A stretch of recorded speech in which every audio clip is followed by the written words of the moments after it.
I am 54 years old, and for the better part of the last decade, through numerous economic downturns and corporate restructurings, I have been the unseen engine driving the success of Apex Freight Services. My name is Elias Standish.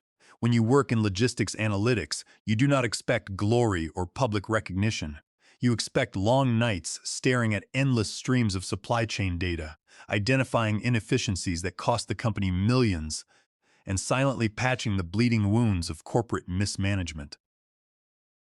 9 years ago, when Apex was just a struggling mid-sized regional courier dealing with bleeding profit margins, I was brought on board as an independent consultant. Before they even offered me a full-time role, I spent 8 months on my own time coding a proprietary predictive routing model from scratch. I called it the Pathfinder Protocol. It was a sophisticated algorithm that dynamically rerouted freight based on weather patterns, fuel prices, and warehouse bottlenecks. When they finally hired me as their senior operations strategist, I integrated Pathfinder into their aging mainframes. I never signed over the copyright to that core code because they never asked, and I never offered. I just let them use it, and over 9 years, it transformed Apex Freight from a regional underdog into a national logistics powerhouse, generating hundreds of millions in revenue. I was comfortable, respected by the older executives, and proud of the quiet empire I had helped build. But in the highly competitive and cutthroat corporate world, institutional memory is incredibly short. Loyalty is often viewed as a weakness, and gratitude is always the first casualty of new management. The trouble started when our old chief executive officer retired, and the board brought in a new leadership team obsessed with modernization and aggressive cost-cutting. They wanted a leaner, more aggressive corporate culture, which translated to pushing out experienced veterans and replacing them with expensive management consultants who spoke in buzzwords but understood nothing about actual logistics. That was how Jared Kendall arrived. Jared was 32 years old, armed with a degree from a prestigious business school, and possessed an ego so massive it barely fit through the boardroom doors. He was hired as the new vice president of analytics, effectively making him my direct supervisor. From his first day, Jared made it clear that he viewed the existing staff as obsolete relics. He wore custom-tailored suits, constantly checked his smartwatch, and treated everyone over the age of 40 with a thin, patronizing smirk. He did not care about the intricate realities of freight routing. He cared about flashy presentations and dashboard metrics that he could show off to the board of directors. During our first one-on-one meeting, Jared leaned back in his leather chair, steepled his fingers, and told me that my department was a black box of inefficiency. He informed me that he had just signed a massive multi-million-dollar contract with an external vendor named Synergy AI to replace our entire internal analytics division. I calmly explained that Synergy AI used generic, out-of-the-box models that could not account for the specific, highly customized variables we tracked at Apex Freight. I showed him the performance metrics of the Pathfinder protocol over the past 9 years, demonstrating how my system had reduced fuel costs by 22% and improved on-time delivery rates to 98%. I explained that transitioning to a generic platform would cause catastrophic delays across our entire nationwide network. Jared barely glanced at the comprehensive reports I handed him. He tossed the thick binder onto his desk with a dismissive flick of his wrist and smiled that thin, arrogant smile. He told me that my numbers were outdated, my methods were archaic, and that he did not believe a single analyst working in a basement office could outperform a modern, enterprise-level artificial intelligence system. I realized then that Jared was not interested in what was best for the company. He was interested in empire building. He needed a massive, expensive implementation project to justify his new position and his inflated salary to the board. The Synergy AI contract was his flagship initiative, and I was the primary obstacle standing in his way. Over the next 4 months, Jared systematically dismantled my department. He reassigned my junior analysts to trivial tasks, slashed my departmental budget by 60%, and intentionally excluded me from high-level strategic meetings where operations were discussed. But despite his best efforts to sideline me, the Pathfinder protocol continued to run flawlessly in the background. keeping the company profitable, while Jared's new vendor struggled to even integrate their basic software into our legacy servers. The Synergy AI implementation was rapidly turning into a disastrous money pit. They were months behind schedule, and their preliminary test runs resulted in routing errors that cost the company tens of thousands of dollars in a single weekend. Jared was growing desperate. The board was beginning to ask uncomfortable questions about the return on investment for his shiny new vendor. He needed a scapegoat to blame for the delays, and he needed a way to completely remove me from the equation before I could expose the catastrophic failure of his initiative. I just did not realize how far he was willing to go to protect his own ego and career. The confrontation happened on a bleak Tuesday morning in late November.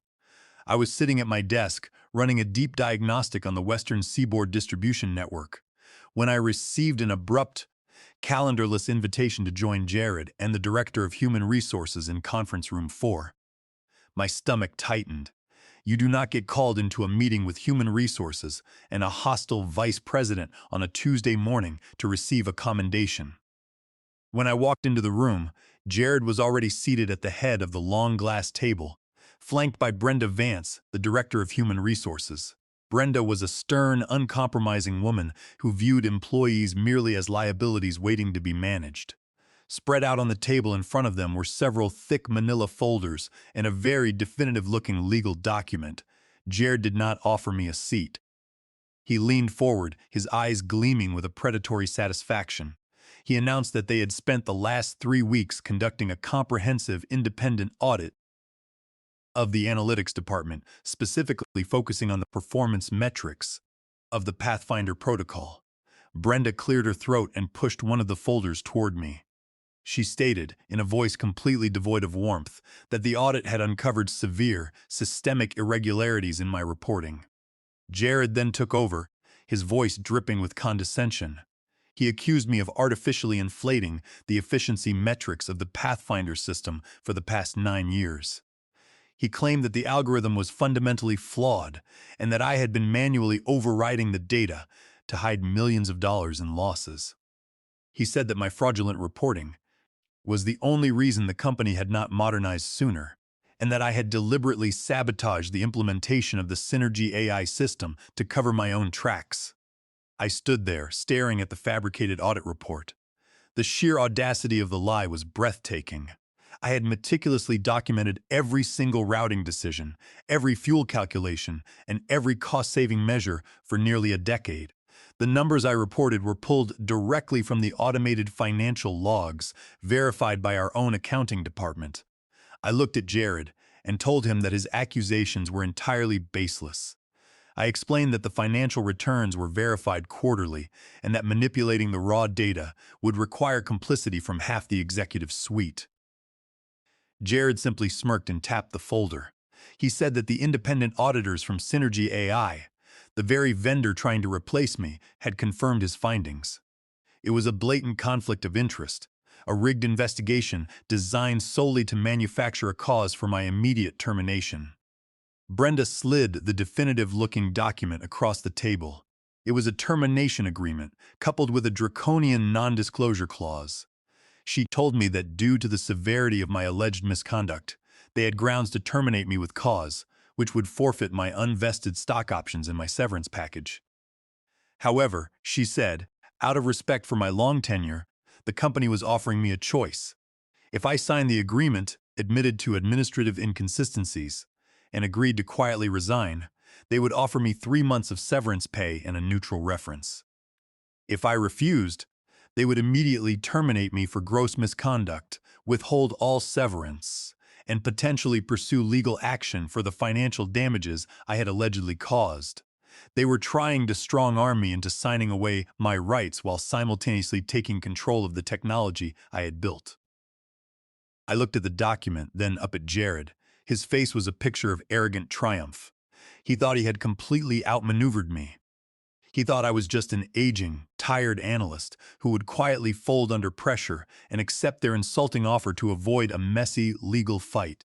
He demanded that I hand over all administrative access credentials, the source code repository keys, and my company laptop immediately.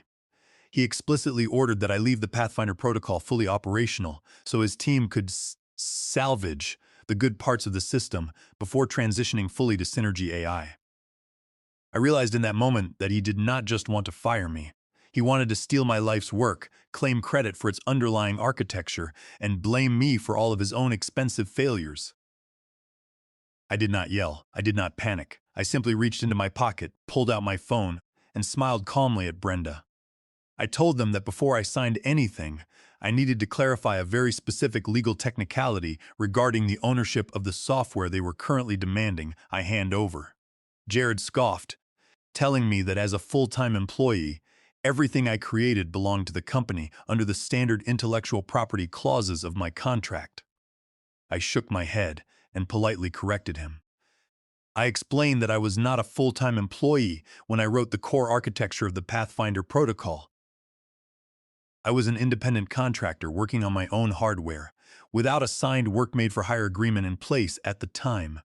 I told them that under Title 17 of the United States Code, Section 201, copyright vests initially in the author, because they never executed a formal transfer of copyright when they hired me full-time. The company had merely been operating under an implied, revocable license for the past 9 years. And because they were now accusing me of fraud and attempting to terminate me with cause, I was officially revoking that license, effective immediately.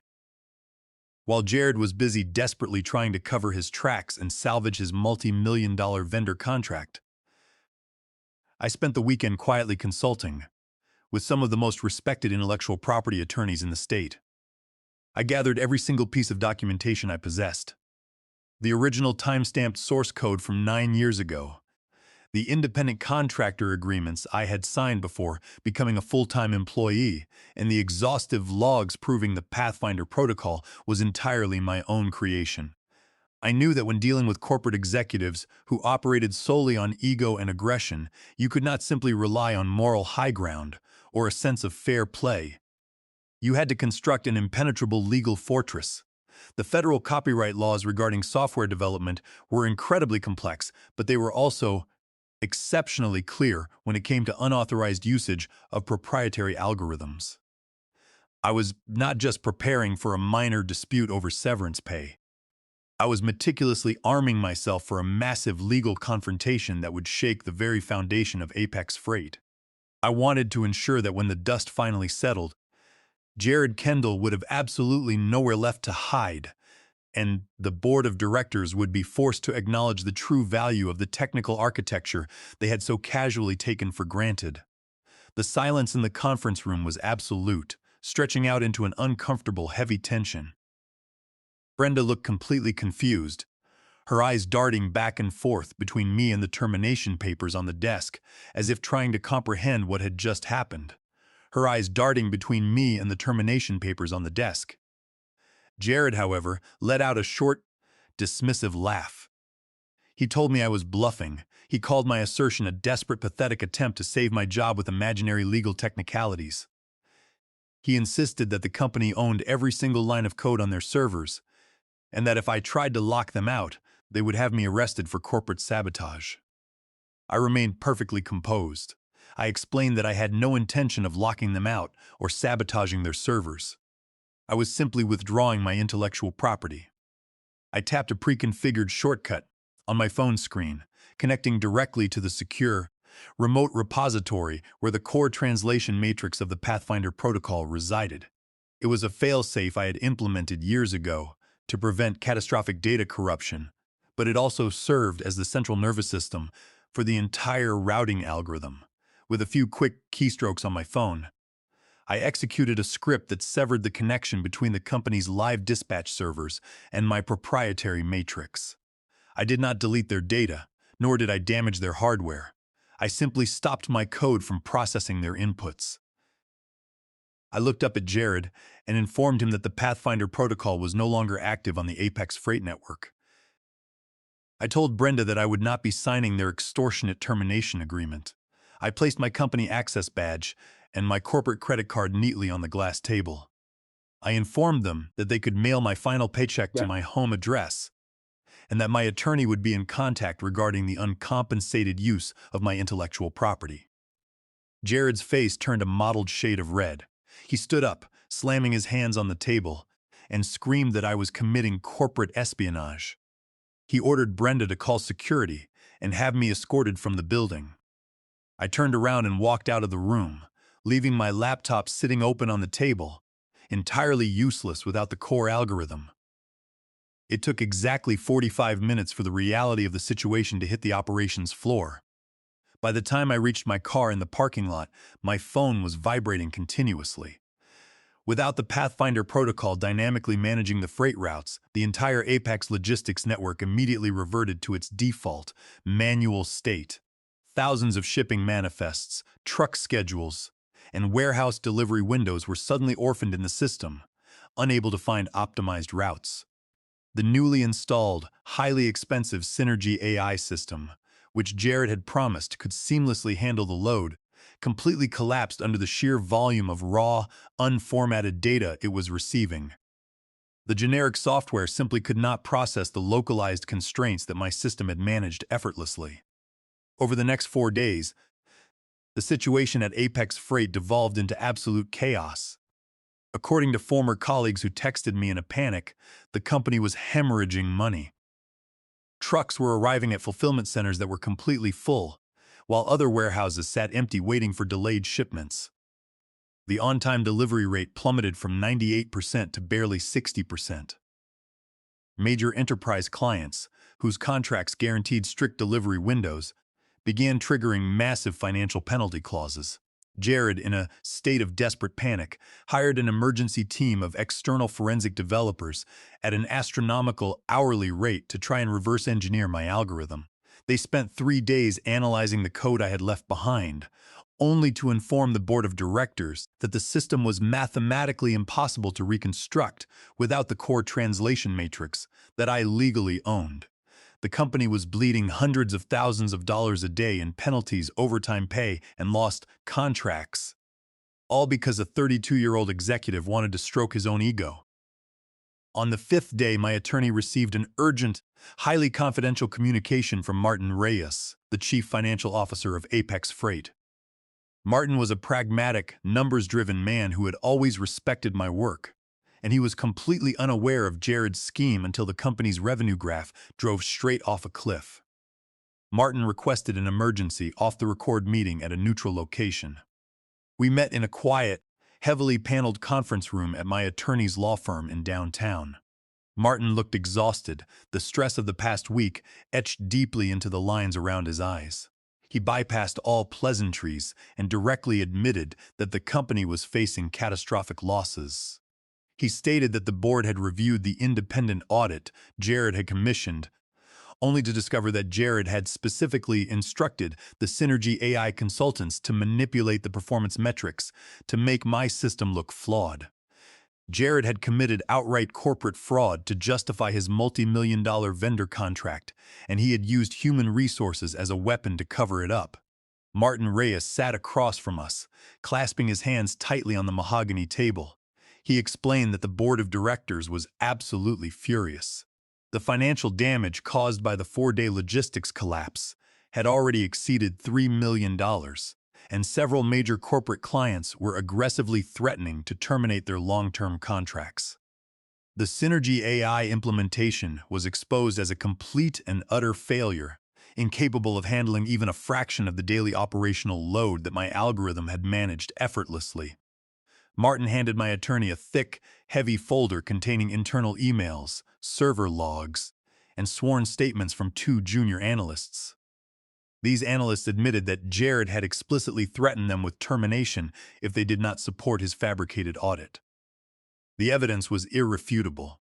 Jared Kendall had maliciously orchestrated a scheme to defraud the company, destroy my professional reputation, and steal my proprietary intellectual property just to mask his own gross incompetence.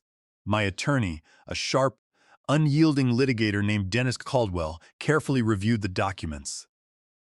Dennis pointed out that Jared's actions constituted a severe breach of fiduciary duty. By attempting to coerce me into signing a false confession under the threat of termination, The company was potentially liable for severe punitive damages regarding wrongful termination and workplace extortion. But more importantly, Dennis focused intensely on the intellectual property issue. He reminded Martin that under the Copyright Act, specifically 17 U.S.C. Section 106, the unauthorized use of my proprietary software for the past 9 years constituted massive systemic copyright infringement. Because there was no valid, written work-made-for-hire agreement during the creation phase of the Pathfinder protocol, every single freight route optimized by the system was technically a violation of my exclusive federal rights. The company was entirely exposed, and the liability was staggering. Martin winced, visibly acknowledging the immense legal peril the corporation was facing.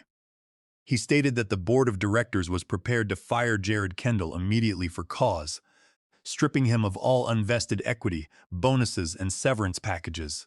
He also stated that Brenda from Human Resources was being placed on administrative leave without pay pending a full, independent investigation into her complicity in the extortion attempt. But Martin's primary objective was to stop the immediate financial bleeding. He desperately needed the Pathfinder protocol turned back on. That very day, before Apex Freight lost its biggest national client and faced a potential shareholder lawsuit, he slid a formal drafted settlement offer across the polished table. It proposed to reinstate me as the Senior Director of Analytics, with a generous 40% salary increase, full autonomy over the department budget, and a one-time bonus of $300,000 to retroactively license the software. Dennis laughed, a dry, humorless sound that echoed in the quiet conference room. He pushed the paper offer back across the table without even picking it up. He told Martin that $300,000 was a profound insult, considering the algorithm had generated hundreds of millions in optimized revenue over the last decade. Dennis then laid out our strict counterterms. First, a full public exoneration of my professional record, distributed to the entire company and the board of directors. Second, a lump sum payment of $2.5 million to settle all retroactive copyright infringement claims. Third, a new, binding licensing agreement that paid me a perpetual royalty of 1.5% on all gross revenue generated through the Pathfinder protocol moving forward. Finally, my title would be elevated to Chief Technology Officer, reporting directly to the board, completely bypassing the traditional executive management hierarchy. Martin balked at the massive financial demands, claiming the company simply did not have that kind of liquid capital available after the operational disaster Jared had caused. Dennis simply closed his briefcase, stood up, and advised me that we should proceed with filing the federal copyright lawsuit and the emergency injunction that would legally prevent Apex Freight from ever using a single line of my code again. He reminded Martin that the federal financial penalties for willful copyright infringement could reach up to $150,000 per instance. Given the millions of routes processed over 9 years, the statutory damages would literally bankrupt the entire corporation before the end of the fiscal year.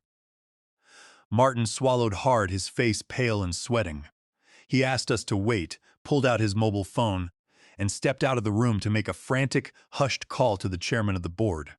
He returned 20 minutes later, looking utterly defeated and exhausted. He agreed to every single demand we had made, without any further negotiation. By Friday morning, the corporate landscape at Apex Freight had completely and permanently shifted. Jared Kendall was escorted out of the building by corporate security guards in front of the entire operations floor, his face pale and furious as he carried a single cardboard box containing his desk belongings. He was denied all severance, and the legal department was actively exploring civil litigation against him to recover the millions he had squandered on the Synergy AI disaster. Brenda was quietly let go later that afternoon, her long career in human resources effectively destroyed by her participation in Jared's scheme. I spent the weekend reviewing the new legal contracts and signing the final settlement documents. I returned to the office on Monday morning, not as a disposable aging analyst who could be bullied by arrogant management, but as the newly appointed Chief Technology Officer. Walking back onto the sprawling operations floor that Monday morning, the atmosphere was entirely different. charged with a palpable sense of renewed energy and collective relief. The junior analysts, who had spent the last 4 agonizing days in a state of absolute terror trying to manually route freight across the country, practically cheered when they saw me step out of the elevator. I walked straight into the main server room, connected my secure encrypted device to the central terminal, and reauthorized the proprietary translation matrix. Within 30 seconds, the Pathfinder protocol came back online. The massive digital backlog of orphan shipments immediately began to process. The red warning lights on the main operational dashboard systematically turned a calm, steady green. The system worked perfectly, dynamically recalculating the nationwide logistics network and instantly preventing further financial bleeding. The relief in the room was palpable, a collective exhalation from a staff that had been pushed to the absolute brink of collapse. In the grueling but ultimately rewarding weeks that followed, the entire company underwent a massive, systemic, and much-needed structural reorganization. The expensive external consultants were immediately dismissed, and their disastrous Synergy AI software was completely ripped out of our infrastructure. I rebuilt the analytics department from the ground up using the budget that Jared had previously slashed. I promoted the junior staff members who had remained loyal and competent during the crisis, ensuring they were compensated fairly for their hard work. I implemented rigid new operational protocols, ensuring that no executive could ever arbitrarily override analytical data without a transparent, board-level review process. The $2.5 million settlement was wired directly into my personal accounts, securing my financial future beyond anything I had ever anticipated. More importantly, the perpetual royalty agreement ensured that as long as Apex Freight continued to grow and profit from my invention, I would be fairly compensated for the intellectual property I had meticulously built with my own hands. Jared Kendall's career, predictably, imploded spectacularly. Word travels incredibly fast in the corporate logistics sector. Despite his frantic attempts to scrub his resume and enforce strict non-disclosure agreements, the sheer scale of the disaster he caused at Apex Freight became an open secret among industry recruiters and top executives. He was completely blacklisted from any senior executive roles across the country. He was eventually forced to take a mid-level management position at a small, struggling regional supply firm in the Midwest. It was a job that paid less than half of what he had been making before he tried to destroy me. He learned the absolute hardest way possible that unchecked arrogance, a prestigious degree, and a talent for corporate politics can never replace fundamental competence, hard work, and a genuine respect for the people who actually build the complex systems you rely on to do your job. Looking back on the entire ordeal, I am continually struck by how close I came to losing everything simply because I had been too quietly competent for too long. In the modern corporate environment, being the unseen engine is often a highly dangerous position. Executives who do not understand the technical mechanics of the business will almost always view those who do as threats to their authority. They will demand your absolute loyalty, attempt to claim your achievements as their own, and discard you the moment they feel insecure about their own lack of knowledge. But they often forget that the people who build the underlying infrastructure usually know exactly where the vital pressure points are hidden. They fail to realize that the silent workers often hold the actual power. I am 54 years old. I do not wear custom-tailored suits to the office. I do not attend expensive corporate retreats. And I do not use empty management buzzwords to justify my existence or my salary. I just write the highly complex code that keeps the entire empire running smoothly. When they falsely accused me of faking my results and tried to steal my life's work through intimidation, they thought they were dealing with a frightened, aging employee who would quietly surrender to avoid conflict. Instead, they triggered a meticulously prepared legal and technical defense that cost them millions of dollars and completely upended their corporate hierarchy. The next time an arrogant young executive tries to push a seasoned veteran out the door just to stroke his own ego, he should remember this story. Because sometimes, the quiet person sitting in the basement office is not just another disposable employee. They are the sole architect of the entire system, and they hold the absolute legal right to pull the plug whenever they choose.